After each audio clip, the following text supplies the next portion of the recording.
I betrayed him on the day of our wedding. It was my revenge on him because I knew. I knew everything. The air in the cathedral was thick and cloying, heavy with the scent of 1,000 white lilies and the weight of 100 silent prayers. It was the smell of funerals. An appropriate scent, I thought, for the death of a man's soul. My own had died months ago. Today was merely the burial. My dress, a custom Vera Wong more than the car I used to drive, felt less like silk and more like a shroud. Its weight was a physical manifestation of the lie I was living, a beautiful prison of lace and tulle. From the corner of my eye, I could see the guests, a sea of pastel suits and elegant fascinators. They saw a blushing bride, trembling with nervous excitement. They saw Alara Clark, the orphan heiress, finally finding happiness with Julian Croft, the city's most formidable and charming property magnate. They saw a fairy tale. They had no idea they were witnesses to an execution. I lifted my eyes to meet his. Julian. He was perfect, of course. He was always perfect. His black tuxedo was tailored to perfection. His dark hair was impeccably styled, and his smile. God, that smile. It was the same one that had once made my knees weak, the one that promised safety and devotion and a future carved from sunlight. Now, all I saw was the glint of the predator behind it. The curve of his lips was a victory lap, a silent testament to a conquest he believed was complete. He thought this was his ultimate triumph, marrying the daughter of the man he had destroyed, acquiring not just a wife, but the final, inconvenient piece of a legacy he had systematically dismantled. He thought my trembling was adoration. He mistook my shallow breaths for passion. He was a fool. A beautiful, brilliant, damned fool. The priest, a kind-looking man with watery eyes, droned on about love, honor, and cherish. The words were meaningless static. My mind was elsewhere, replaying the events of the night before, not with guilt, but with a cold, clear satisfaction. The scratchy sheets of a cheap motel room. The smell of whiskey and stale regret on another man's breath. The clinical, detached way I had used my body as the first, most intimate weapon in my arsenal. It wasn't an act of passion, it was a strategic move, a poison I had carefully injected into the heart of our marriage before it had even begun. I had chosen my partner in this initial sin with surgical precision, Liam, his best man, his oldest friend, the one person in the world Julian trusted implicitly. The betrayal had to be absolute. Do you, Julian Croft, take Alara Clark to be your lawfully wedded wife, to have and to hold, from this day forward, for better, for worse, for richer, for poorer, in sickness and in health, to love and to cherish, until death do you part? Julian's voice was smooth as velvet, a confident baritone that filled the hallowed space. I do. He squeezed my hand, his thumb stroking my knuckles. The gesture, once a comfort, now felt like a chain being locked into place. He slid the platinum band onto my finger. It was cold as ice. Then all eyes turned to me. The world seemed to shrink to the space between me and him. The priest's gaze was expectant. Julian's was triumphant. And do you, Alara Clark, take Julian Croft to be your lawfully wedded husband, to have and to hold, from this day forward, for better, for worse, for richer, for poorer, in sickness and in health, to love and to cherish, until death do you part? My heart hammered against my ribs, a frantic bird trapped in a cage of bone. This was it. The moment of no return. The lie that would sanctify my vengeance. I thought of my father. His kind eyes, the way he smelled of old books and pipe tobacco. The last time I saw him, his face was a gray mask of despair, his shoulders slumped under the weight of a failure that wasn't his. He had died believing he was a fool, a washed-up businessman who had been outplayed. He never knew he was a victim. He never knew the name of the serpent he'd welcomed into his home. I looked straight into Julian's loving, deceitful eyes. I let a single, perfect tear trace a path down my cheek. The crowd would see a bride overwhelmed with emotion. He would see a woman utterly captivated by him. Only I would know it was a tear of pure, unadulterated hatred. I gave the performance of a lifetime. My voice was a soft, trembling whisper. I do. The lie tasted like ash in my mouth. And it felt like victory. It hadn't always been this way. God, it's painful to even admit that now. Before the hate, before the ice settled into my veins, there was love. A dizzying, all-consuming love that I believed was the stuff of novels. I met Julian Croft at a charity gala 6 months after my father's funeral. I was a ghost, drifting through life in a haze of grief. My father, Robert Clark, had been my entire world. He was the founder and CEO of Clark Holdings, a respectable, old-money real estate firm built on integrity and handshakes. Then, overnight, it was gone. A hostile takeover, the papers said. A series of bad investments, the whispers in our social circle concluded. My father, a proud and brilliant man, couldn't bear the shame. He drove his vintage Jaguar off the Pacific Coast Highway on a clear, sunny afternoon. The police called it an accident. I knew better. It was a suicide note written in twisted metal and shattered glass. I inherited what was left, a trust fund, the family home, and a name that was now synonymous with failure. I was 24 years old and utterly alone. That night at the gala, I was just going through the motions, wearing a black dress that felt like morning clothes. Then Julian found me. He didn't approach me with the pitying looks I'd grown used to. He approached me with a genuine, disarming smile. He didn't mention my father or the company. He talked about art, about a recent trip to Florence, about the ridiculousness of the swan-shaped ice sculpture in the center of the room. He was magnetic. He listened, truly listened, with an intensity that made me feel like I was the only person in a room of 500. He was handsome in a way that was almost unfair, but it was his confidence that drew me in. It was a quiet, solid force, an anchor in the storm of my grief. That night, for the first time in months, I laughed. Our courtship was a whirlwind. He pursued me with a relentless, old-fashioned charm. There were surprise bouquets of peonies, my favorite. There were late-night drives along the coast, listening to jazz. There were candlelit dinners where he'd coax stories of my childhood out of me, stories of my father. He'd listen, his expression one of deep empathy, and tell me how much he admired a man like Robert Clark, a man who built things to last. The irony is a physical pain to recall. He helped me sort through my father's estate, his sharp business mind making sense of the legal jargon that swam before my eyes.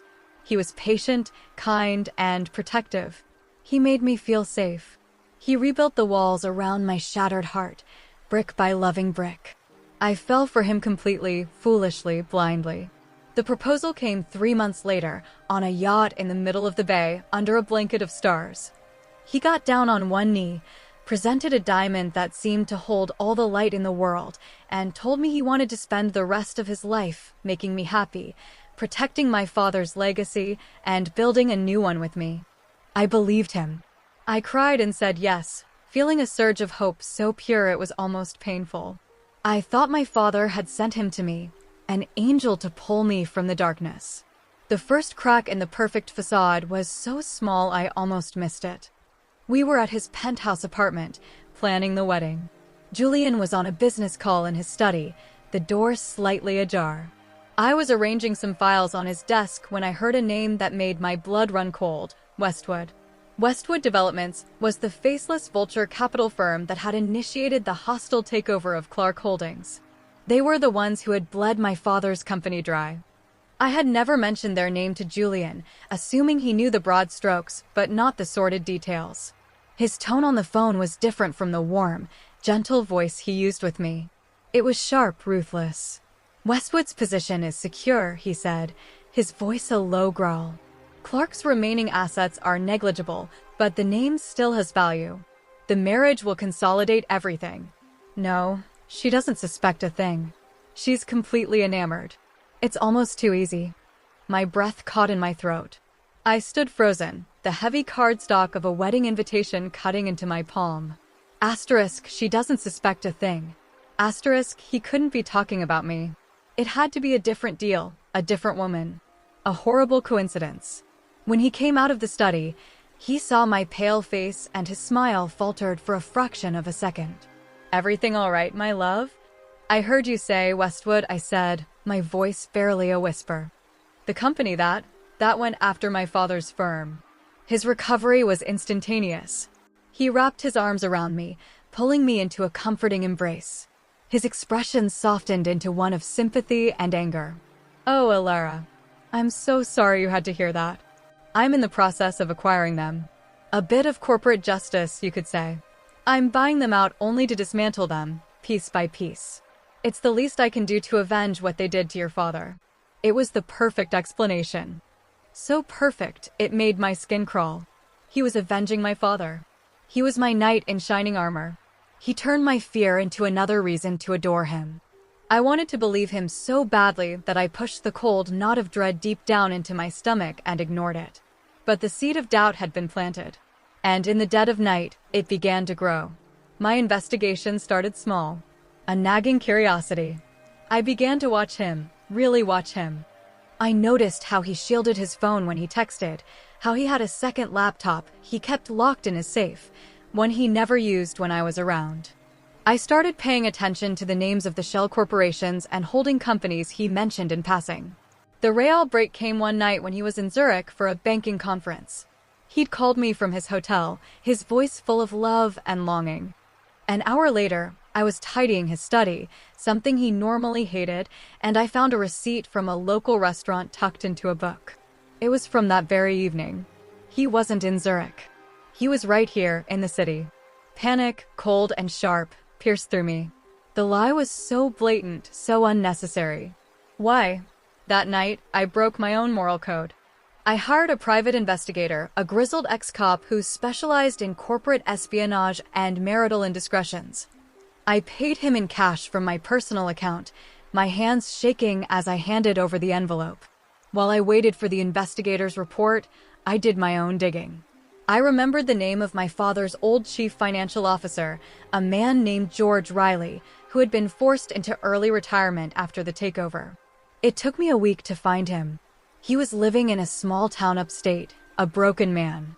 I sat with him in a dusty diner that smelled of stale coffee. At first, he was reluctant to talk, the memories clearly painful. But as I explained my unease about Julian, his eyes hardened with a long-buried anger. Croft, he spat the name like a curse. He was charming, wasn't he? Came to your father with a partnership proposition. A joint venture.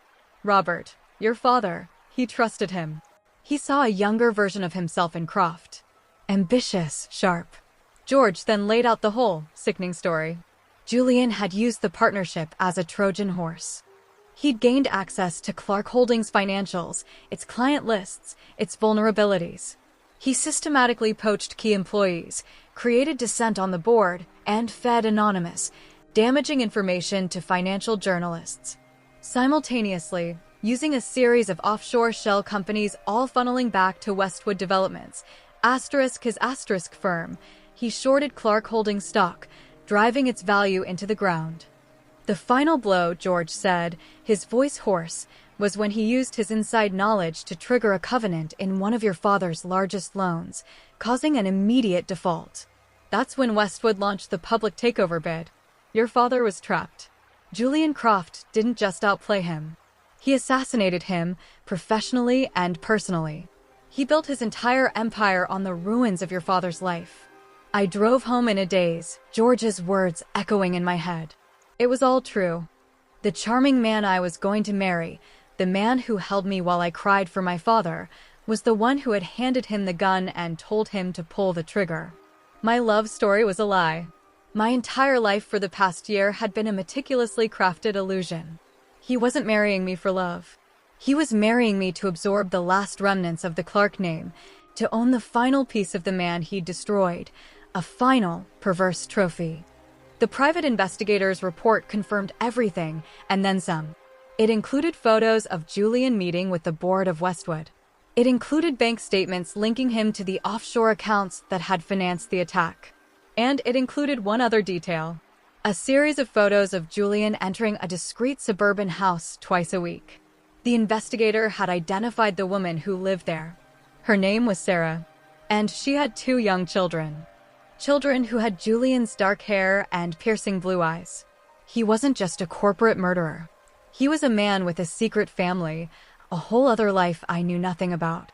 The grief I felt was a tsunami, followed by a rage so cold and pure it burned away every last tear. I wouldn't just leave him.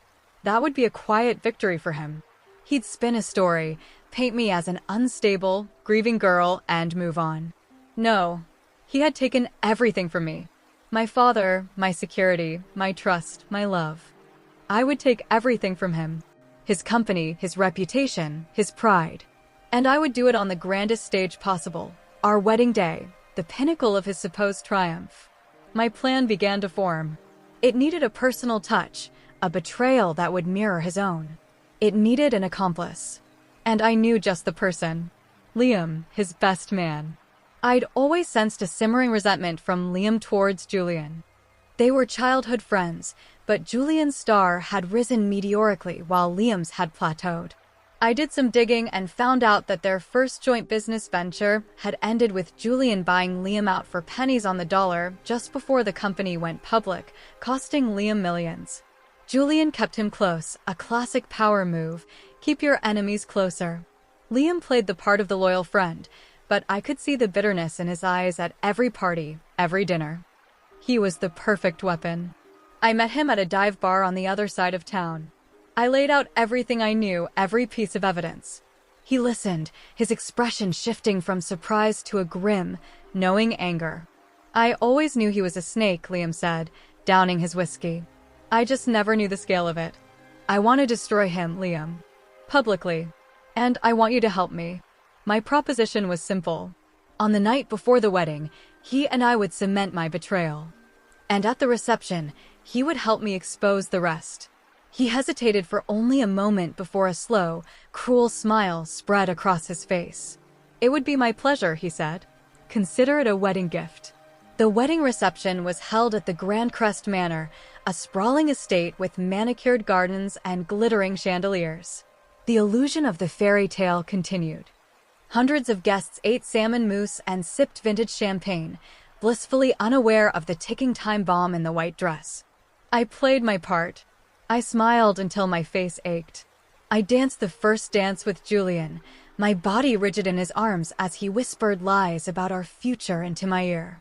I felt like a spy in enemy territory, every move calculated, every word a deception. I love you, Mrs. Croft, he murmured, his lips against my temple. I love you too, I replied, the words tasting like poison. We cut the cake, a 5-tiered monstrosity, with a silver knife. As our hands held the knife together, I imagined plunging it into his treacherous heart. The speeches began. My uncle, bless his heart, gave a tearful tribute to my father, saying how proud he would have been to see me so happy. It took every ounce of my self-control not to shatter right then and there. Then Julian's father, a pompous man with a florid face, stood up and spoke of Julian's unimpeachable character and brilliant mind. The hypocrisy was breathtaking. Finally, Julian himself took the microphone. He looked at me, his eyes shining with what the world saw as love. To my beautiful bride, Alara, he began, his voice resonating through the grand ballroom. When I met you, I was a man who had everything he thought he wanted. But you showed me what it truly means to have a full life. You are my partner, my soulmate. You've honored your father's memory by finding a love that will build, not break. I promise to spend every day of my life proving I am worthy of you. The room erupted in applause. I felt a wave of nausea. He was using my father's memory, twisting it into a prop for his own sick narrative. That was it. That was the final push I needed. It was time. I stood up, my champagne flute in my hand. A hush fell over the room. It was unusual for the bride to make a speech.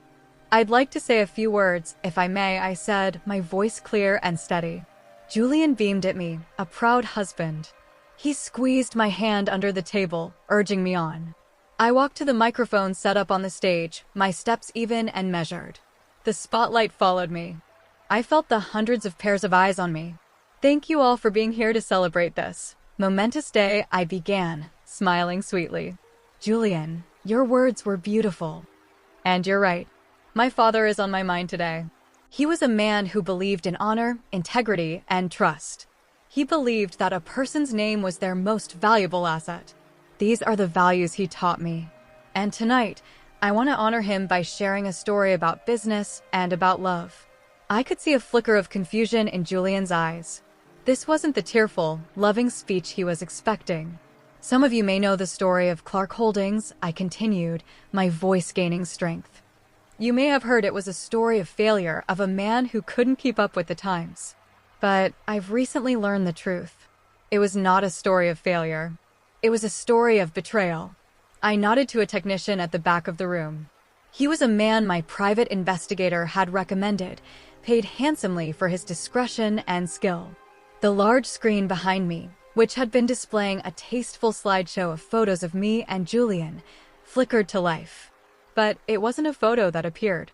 It was a scanned document, an internal memo from Westwood Developments outlining a strategy to devalue Clark Holdings stock.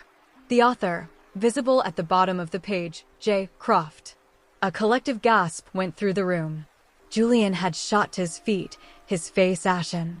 Alara, what is this? What are you doing? I ignored him, my eyes scanning the crowd. I saw the faces of his most powerful investors, his board members, his rivals. They were all here. My husband, I said, letting the word hang in the air, dripping with sarcasm, is a brilliant man. So brilliant, in fact, that he managed to befriend a man, earn his trust, and then orchestrate a ruthless corporate assassination from the inside. He was the secret CEO of Westwood Developments the entire time. The screen flickered again. An email from Julian to his lawyers. Asterisk, Robert Clark is a sentimental old fool. He'll never see it coming. Asterisk. Another image. Bank transfers from offshore accounts. Financial proof of the entire scheme. Julian was shouting now. Turn it off. Someone turn that off. Alara, this is insane. But no one was listening to him. They were transfixed. I let the evidence speak for itself for a few moments, the damning documents flashing on the screen one after another. The room was utterly silent, save for Julian's frantic protests. He built his empire on my father's grave, I said, my voice now shaking with a rage I no longer tried to conceal. He destroyed my family and then had the audacity to stand here and talk about honor. He didn't just take my father's company. He took his life. I turned to look directly at Julian. The mask was gone. His face was a contorted mess of fury and panic. But the betrayal didn't stop there, I said, my voice dropping to a conspiratorial whisper that nevertheless carried through the silent hall. He taught me so much about the value of loyalty. He taught me that vows are meaningless words and that promises are made to be broken. It was a very powerful lesson. And I'm a very fast learner. I let that sink in. I saw the dawning horror in his eyes as he began to understand. So I'd like to make one final toast, I said, raising my glass. To my new husband, Julian, and to his best man, Liam. On cue, Liam, who had been standing near the back, met my gaze and gave a slow, deliberate nod. Thank you both, I said, looking back at Julian, whose face had crumbled into utter disbelief. For a truly unforgettable wedding night. Mine was last night. The chaos that erupted was everything I had hoped for and more. Shouts, screams, the sound of a chair falling over. Julian just stood there, speechless, his empire and his reputation incinerating before his very eyes. His parents were staring at him with horror. His business partners were already backing away, their faces grim masks. I placed my microphone carefully back on its stand. I walked back to our head table, the crowd parting for me as if I were a leper. I took the heavy diamond ring from my finger, the one he had proposed with, and placed it deliberately next to his untouched piece of wedding cake. Then I took the brand new platinum band he had placed on my finger an hour earlier and set it down right beside it. I didn't run. I didn't cry. I turned and walked out of the ballroom, my head held high, the train of my beautiful wedding dress sweeping over the floor behind me. I didn't look back. I left him in the ashes of the life he had stolen, and I never saw him again. It has been a year since that day. I read about the fallout in the papers from a small cafe in a town where no one knows my name. Julian Croft was ruined. His investors pulled out, his board fired him, and he's now drowning in lawsuits. The story of his secret family also came out, adding public humiliation to his professional demise. He lost everything.